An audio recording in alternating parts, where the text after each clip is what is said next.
Ambassador Zix Thalar had seen many things in his 300 years of diplomatic service across 17 different species territories. He had witnessed the birth of stars, negotiated peace treaties between civilizations that communicated through color-changing spores, and once accidentally started a war by sneezing at the wrong frequency. But nothing, absolutely nothing, had prepared him for humanity. Standing beside him in the Galactic Museum of Ancient Artifacts was Dr. Elena Vasquez, the Human Cultural Exchange Officer assigned to his delegation. She was currently staring at a display case containing what the museum proudly proclaimed to be the oldest manufactured weapon in known existence, dating back 47.3 billion years. "Huh," Elena said, tilting her head and squinting at the gleaming blade suspended in its zero-gravity field. "That looks exactly like the sword I got from my college graduation." Zix Thalar's 4 eyes blinked in sequence, a nervous habit he developed since working with humans. "I beg your pardon, Dr. Vasquez. Did you just claim that this priceless relic, older than our galaxy itself, resembles a graduation gift?" Elena nodded enthusiastically, her ponytail bouncing. "Yeah, same maker's mark and everything. See that little squiggle near the hilt? That's definitely old Professor Hendrick's signature. He taught advanced temporal metallurgy at State." The Krillian Museum curator, Vashitar, floated over on his anti-gravity platform, his tentacles writhing with indignation. Impossible. This weapon was discovered in the ruins of the first civilization, predating all known stellar formation. It has been carbon dated, quantum analyzed, and temporally verified by our finest scientists. "Oh, carbon dating." Elena chuckled, a sound that somehow managed to convey both amusement and mild condescension. "Yeah, that doesn't work so well on temporal metallurgy projects. The metal exists in a state of chronic temporal flux, so it reads as being whatever age the universe was when you first forged it. It's like asking a time traveler how old they are. Technically correct, but completely useless." Zix Thalar felt that familiar sensation he'd come to recognize as his worldview slowly crumbling. It happened at least twice a week since humans had joined the Galactic Federation. "Dr. Vasquez, are you suggesting that your species has mastered temporal manipulation?" "Mastered?" Elena laughed again, this time with a snort. "Oh, honey, no. We barely passed the class. I think I got a C+, and that was only because I sweet-talked Professor Hendricks into bumping my grade up from a C-. My sword can only cut through about 15 dimensions. Jenny Martinez's sword could slice through 27 dimensions. But then again, she was always a show-off." Vashtar's tentacles had gone from writhing to what could only be described as flailing. 15 dimensions? Young sentient. We have only discovered 11 dimensions, and accessing even the 12th requires technology that consumes the energy output of entire star systems. Right? Elena agreed cheerfully. "That's why Professor Hendricks made us forge our own swords. He said buying pre-made dimensional blades made students lazy. If you can't craft a basic multidimensional cutting implement," he used to say, "how do you expect to pass advanced quantum engineering?" She paused, looking thoughtful. "Come to think of it, I never did take that class. Too much math." A small crowd had gathered around their conversation, including several other delegation members from various species. Zix Thalar recognized the distinctive crystalline form of Ambassador Shardnex from the Silicon Collective, who was literally vibrating at frequencies that suggested either extreme excitement or impending nuclear breakdown. "Human Elena," Shardnex chimed, his voice creating harmonic resonances in the museum's acoustics. You speak of temporal metallurgy as if it were a common educational pursuit. Surely you jest. Elena blinked innocently. Common? I don't know about that.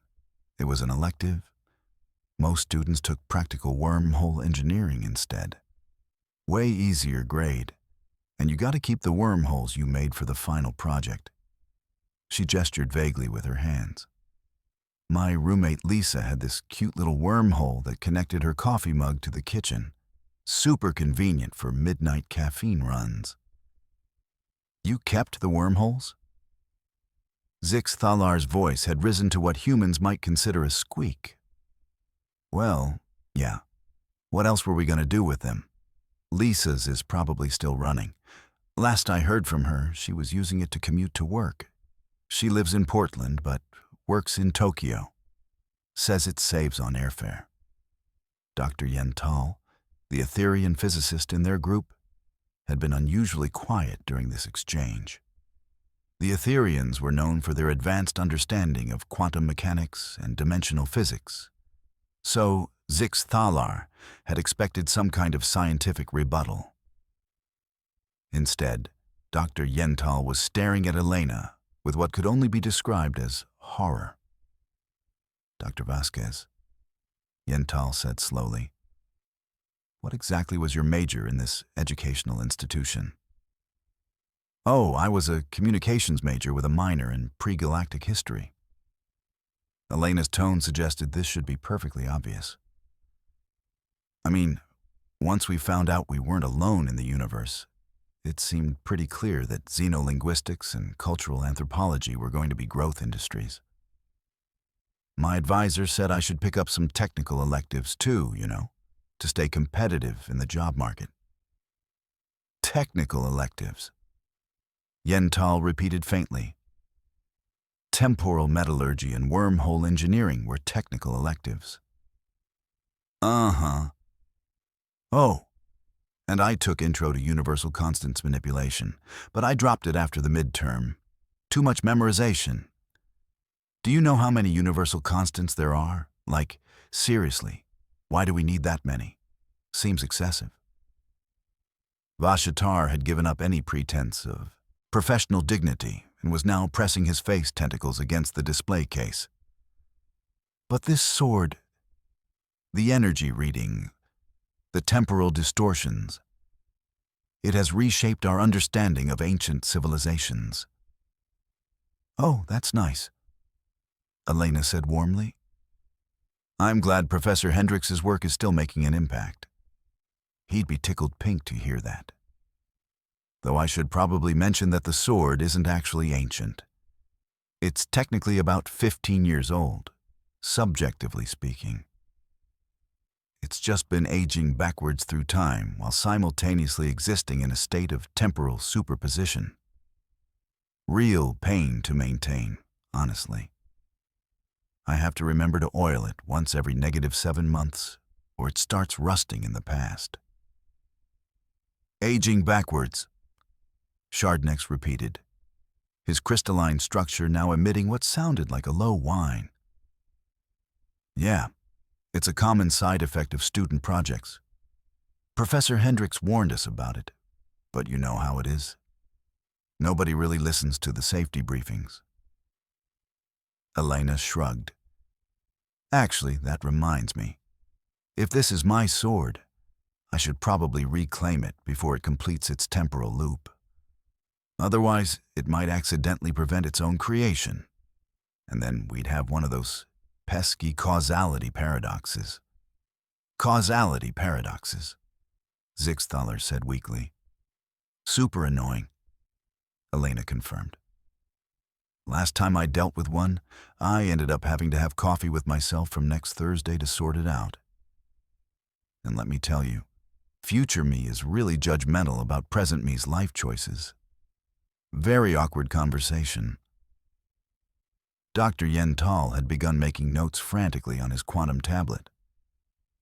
Dr. Vasquez, would it be possible to arrange a meeting with this Professor Hendrix?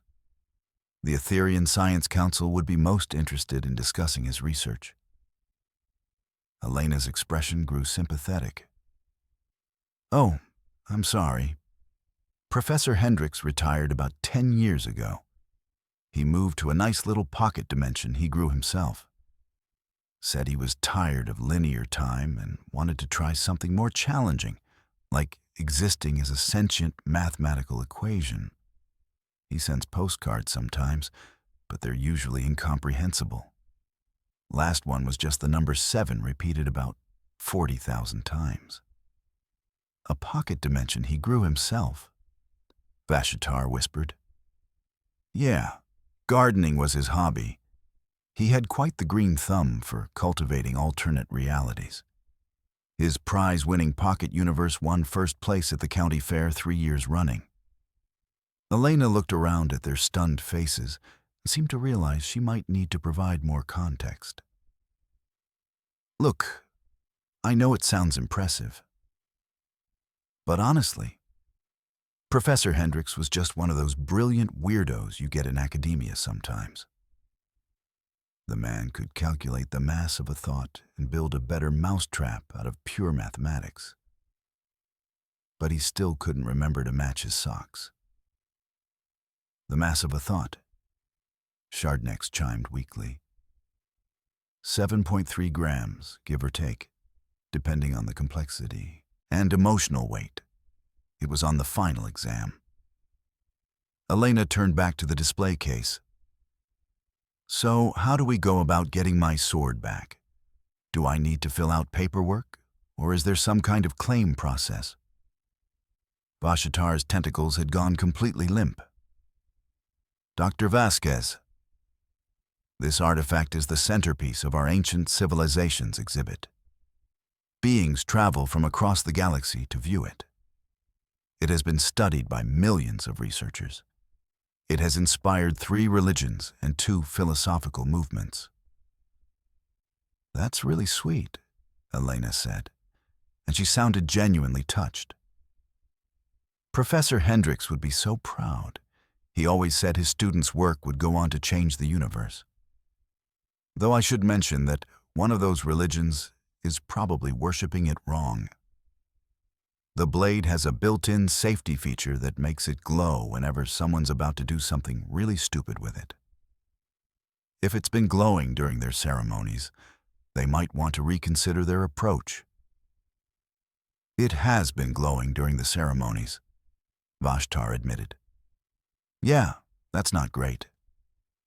Elena pursed her lips. You might want to have a chat with them. Nothing ruins a good religious experience like accidentally slicing through the fabric of reality because you held a dimensional sword wrong.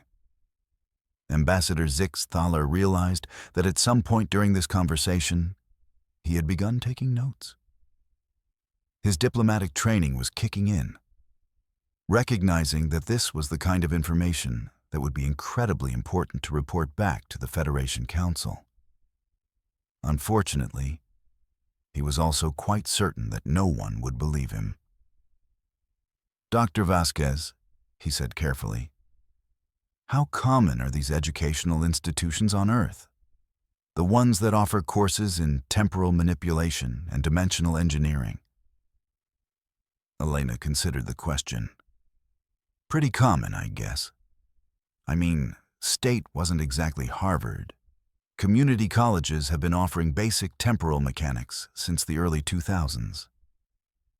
You need at least an associate degree in applied causality to work in most time-sensitive industries these days. Time-sensitive industries, Dr. Yentall repeated, still frantically taking notes. You know, the usual. Temporal consulting, timeline maintenance, paradox resolution services. My cousin Dave works for a company that does historical corrections.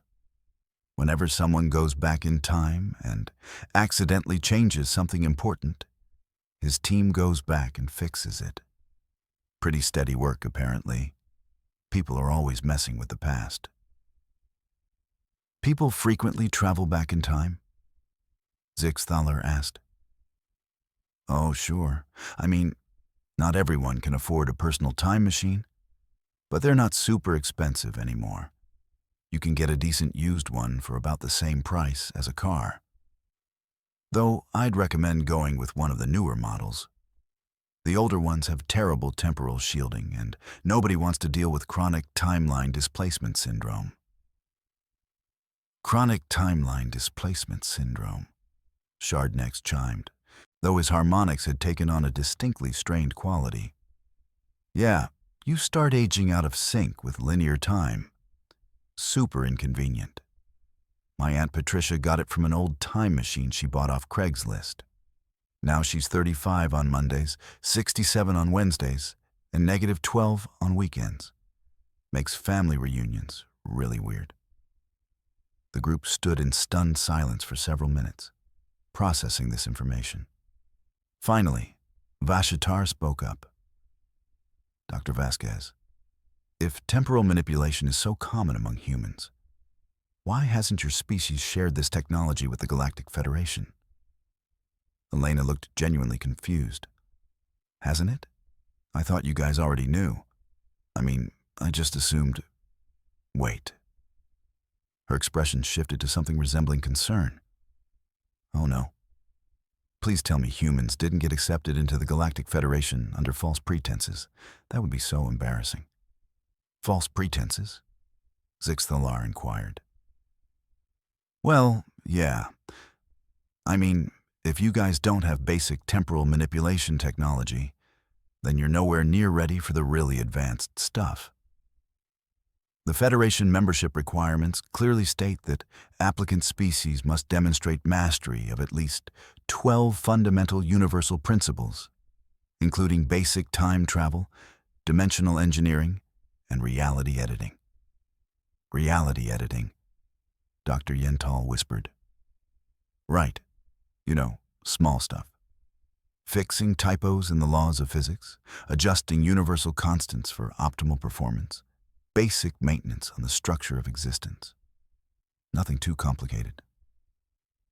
Elena paused, looking around at their expressions. You guys do know how to edit reality, right? Please tell me the Galactic Federation wasn't founded by a bunch of species who still think the universe comes with fixed settings. The silence that followed was so profound that it seemed to have weight. Oh boy, Elena said softly. Okay, this is awkward. Quick question. Exactly how primitive are we talking here? Can you guys at least manipulate quantum probability? We can observe quantum states, Dr. Yentl offered weakly. Just observe? Yikes. What about basic matter conversion? Please tell me you can at least convert matter to energy and back again. We can convert matter to energy, Zixthalar said hopefully. But not back again. Not efficiently. Elena rubbed her temples. Oh, this is bad. This is really bad. Okay, what about faster than light travel? Surely you guys have mastered basic hyperspace manipulation? We can achieve 0.75 light speed using quantum entanglement drives, Shardnex chimed proudly. Elena stared at him. 0.75? That's adorable. That's like showing up to a car race on a tricycle. A really slow tricycle. With square wheels. She began pacing back and forth in front of the display case, muttering to herself. Okay. This isn't necessarily a disaster. Maybe the Federation has different standards for different sectors. Maybe humans got put in some kind of special beginners category. That would make sense, right? Start them off with the less advanced species. Let them work their way up. Dr. Vasquez, Zixthalar interrupted gently. Humans weren't placed in a beginner's category. You were accepted as a full member species with complete technological equality. Elena stopped pacing and turned to stare at him. Complete technological equality. With species that can't travel faster than light and think the universe has fixed settings. Correct. Oh, honey. Elena's voice was filled with genuine sympathy. Oh, you poor things. No wonder you're so excited about my old graduation sword. You guys are you're like a civilization of very intelligent toddlers who just figured out how to make fire. That seems somewhat insulting, Vashatar observed. I don't mean it to be insulting. It's actually kind of sweet in a way. Like watching a baby take its first steps, except the baby is an entire galactic civilization and the steps are basic scientific principles. Elena's expression brightened. Actually, this could be great. Humans love helping people. I bet our government would be totally willing to share some of our more basic technologies. You know, get you guys caught up to a reasonable standard of universal manipulation. Universal manipulation, Dr. Yentall repeated, his note-taking having evolved into what appeared to be frantic scribbling. Sure, basic stuff, like I said. Reality editing, timeline maintenance, dimensional stability, quantum probability adjustment, fundamental force manipulation, space-time origami. The essentials. Space-time origami. Shardnex inquired weakly. You know, fold in the universe to make distance shorter. Super useful for long-distance travel. My little brother learned it in middle school shop class. He made a lovely origami crane that existed in 17 dimensions simultaneously. Got an A+. Elena suddenly snapped her fingers. Oh, I know. There's a continuing education program at State that offers remedial courses in basic universal principles. It's designed for species that are transitioning from pre-technological to post-technological societies.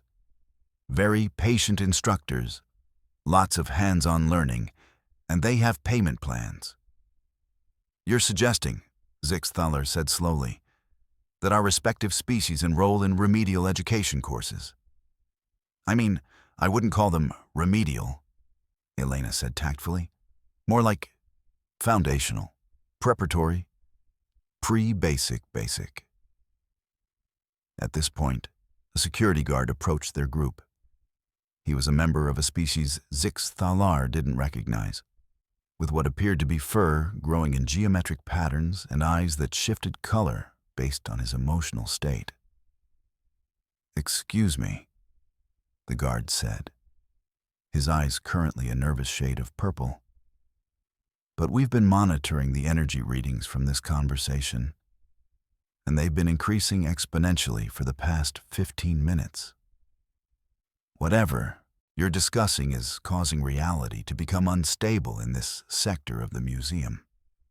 Elena glanced around, and sure enough, the air around them was beginning to shimmer with what could only be described as existential uncertainty. Oh, that's probably my fault, she said apologetically. I've been thinking about my old graduation sword, and temporal artifacts tend to respond to recognition from their creators. It's probably trying to phase back into my timeline. She looked at the display case, where the sword was indeed beginning to flicker in and out of existence. Yeah, that's definitely what's happening. We should probably step back. The group quickly moved away from the display case, just as the sword gave a brilliant flash and vanished entirely. Where did it go? Vashatar demanded, his tentacles now writhing in what appeared to be panic. Elena checked her watch. Oh, it's probably in my apartment now. These temporal loops are pretty predictable once you understand the math. She paused, looking around at their stunned faces. This is going to be a really awkward insurance claim, isn't it? The centerpiece of our museum has just vanished, the security guard pointed out, his eyes now a deep red that suggested he was considering whether this constituted an emergency. Well, technically, it returned to its proper timeline, Elena corrected. It was never really yours to begin with. Think of it more like Cosmic recycling. Cosmic recycling, Zixthala repeated. Exactly. The universe is very environmentally conscious. It doesn't like when artifacts end up in the wrong temporal coordinates for too long. Bad for this space-time continuum. Dr. Yentl looked up from his notes. Dr. Vasquez, would it be possible to arrange for your species to provide technological assistance to the Federation? Oh, absolutely, Elena said cheerfully. I'll put you in touch with our Department of Galactic Affairs. Though I should warn you, there might be some paperwork involved. Our government is very thorough about technology transfer protocols. Something about making sure recipient species won't accidentally blow up their own solar systems while learning to edit reality. That seems reasonable, Zixthala admitted. Yeah, it happened a couple times in the early days. Very embarrassing for everyone involved. But don't worry, the safety standards are much better now. Mostly. Mostly? Shardnex chimed nervously. Well, there was that incident with the Rigelians last year. They tried to skip ahead to advanced consciousness manipulation before mastering basic quantum mechanics. Ended up accidentally enlightening their entire population simultaneously. Very awkward. Half of them ascended to higher dimensional planes without proper paperwork, and the other half just sat around writing poetry about the nature of existence. Elena checked her watch again. Oh, speaking of time, I should probably head back to my hotel. I've got a conference call with the OER Temporal Regulation Board at 9 o'clock. Apparently, someone's been illegally modifying historical timelines again, and they think it might be connected to the black market time machine trade. There's a black market for time machines? Dr. Yentl asked. Oh yeah, huge problem. Mostly knockoff models from unregulated manufacturers. They look like the real thing. But the temporal shielding is garbage, and the causality buffers are practically non-existent. People buy them thinking they're getting a bargain, then wonder why they keep running into themselves at the grocery store. Elena gathered her things and prepared to leave, then paused. Oh, one more thing. If you guys are serious about those remedial courses, I'd recommend starting with Professor Martinez's Introduction to Not Breaking Reality. She's got a great teaching style, and her class has the lowest rate of accidental universal damage in the department. Accidental universal damage, Vashitar whispered. Yeah, it's more common than you'd think, especially with beginners. But don't worry, most of it's fixable. The universe is pretty resilient, and the warranty covers up to 3 reality-breaking incidents per student. With that, Dr. Elena Vasquez walked away, leaving behind a group of beings whose understanding of their place in the universe had been fundamentally altered. After several minutes of silence, Zixthala turned to his companions. I believe, he said carefully, that we may need to reconsider humanity's status in the Galactic Federation. Reconsider how? Dr. Yentl asked. I'm thinking we should ask them very, very nicely if we can be their junior partners instead of their equals. The group contemplated this in silence, watching the space where the oldest artifact in known existence had been moments before. Do you think, Shardnex chimed hesitantly, that Dr. Vasquez was telling the truth about reality having warranty coverage? At this point, Zixthala replied, I'm not willing to bet against it. And somewhere in Portland, a woman was wondering why there was suddenly an ancient-looking sword on her kitchen counter, and whether she should mention it to her landlord or just add it to the security deposit deduction list along with the wormhole scorch marks on the ceiling.